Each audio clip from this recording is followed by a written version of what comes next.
అన్న ఉన్నాడు అనే ఒక ధైర్యాన్ని ఈ సందర్భంగా మీ అందరికి ఇస్తున్నారన్నమాట సందర్భం ఈరోజు ఒకటే మాట, ఆనాడు పోటీ చేసినాడు 7 మండలాలు ఉంటే 7 మండలాల్లో అత్యధిక మెజార్టీ ఇచ్చిన మండలాలు చిరుమాడు. మీ అందరూ హృదయపూర్వకంగా ధన్యవాదాలు. ఇంకా అట్లనే మళ్ళా ఇదే చిరుమాడు మండలం కాంగ్రెస్ పార్లమెంట్ అభ్యర్థి కూడా మొట్టమొదటి స్థానం మెజార్టీ ఇవ్వాలని సందర్భంగా కోరుతా ఉన్నాం. ఇవాళ ఎన్నికైన తర్వాత మేమేం చేసినాం? 10 ఏళ్ళున్న టీఆర్ఎస్ ఏం చేసింది?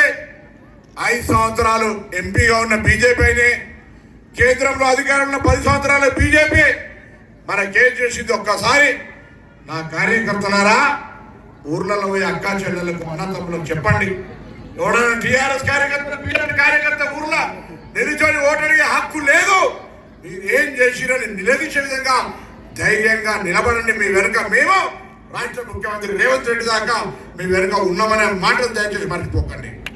ఇలా 2004 నుంచి 14 దాకా అధికారంలో ఉంటే అన్ని హామీలు అమలు చేసినాం. ఇవాళ మళ్ళీ 2023 డిసెంబర్ అధికారంలోకి వస్తే రాగానే చెప్పిన విధంగా ఆర్టీసీలో మహిళా ప్రయాణికులు ఉన్న అక్కా చెల్లెలందరికీ ఉచితంగా ప్రయాణం కలిగిస్తా ఉన్నాం. 500కే సిలిండర్ ఇస్తా ఉన్నాం. 200 యూనిట్ల కరెంటు ఫ్రీ ఇస్తా ఉన్నాం. వడ్డీ లేని రుణాల్ని 10 సంవత్సరాలుగా మీ ఖాతాలో జమ చేయకపోతే కాంగ్రెస్ పార్టీ మీ ఖాతాలో జమ చేసింది. 3,500 ఇండి ఇవ్వబోతా ఉన్నాం. రేషన్ కార్డు ఇవ్వబోతా ఉన్నాం. 10 లక్షల ఆరోగ్యశ్రీ ఇచ్చినాం. ఒక్కొక్క కార్యక్రమం చేసుకొని పోతుంటే ఓపిక లేక 10 సంవత్సరాలు పారిపాలించిన టీఆర్ఎస్ పార్టీ ఇచ్చేస్తావా అచ్చేస్తావా, సవాలుందా, రాజీనామా చేస్తావా, తమ్ముందా అంటా ఉన్నారు. చెప్పండి, కాంగ్రెస్ కార్యకర్తల ఊర్లలో టీఆర్ఎస్ బీజేపీ వస్తే గల్లా ఎగిరేసి కాలర్ పెట్టి మాకు ధైర్యం ఉంది, ఆగస్టు 15 నాడు ఎవరెవరు ఛాలెంజ్ చేసిర్రో రాజీనామా పత్రాలు పట్టుకొని రెడీ ఉండండి.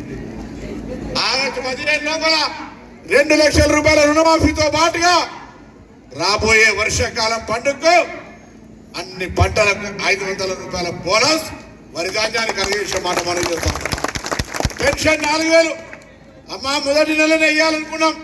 కానీ మీ ఆశీర్వచనంతో కాంగ్రెస్ పార్టీ అధికారంలోకి వచ్చి అసెంబ్లీకి పోయి పేపర్ల లెక్కలు చూస్తే గల్లా గురి ఖాళీ.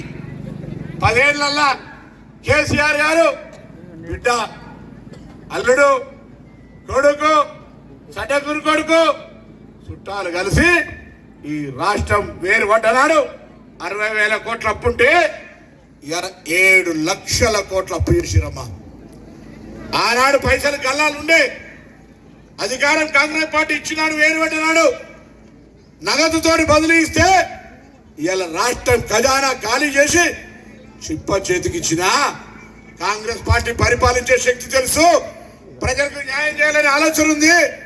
ఎక్కడెక్కడ తప్పులు జరిగినాయో ఆ తప్పులన్నీ సరిదిద్దుకుంటూ పోతూ ఇలా 30 కోట్ల మంది మహిళలు ఆర్టీసీ బస్సులో ఫ్రీ ప్రయాణం చేయగలిగినారు.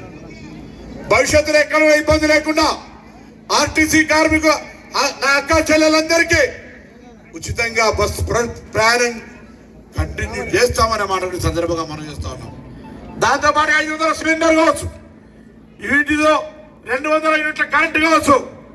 రాబోయే కాలంలో 3,500 ఇందిరమ్మ ఇండ్లు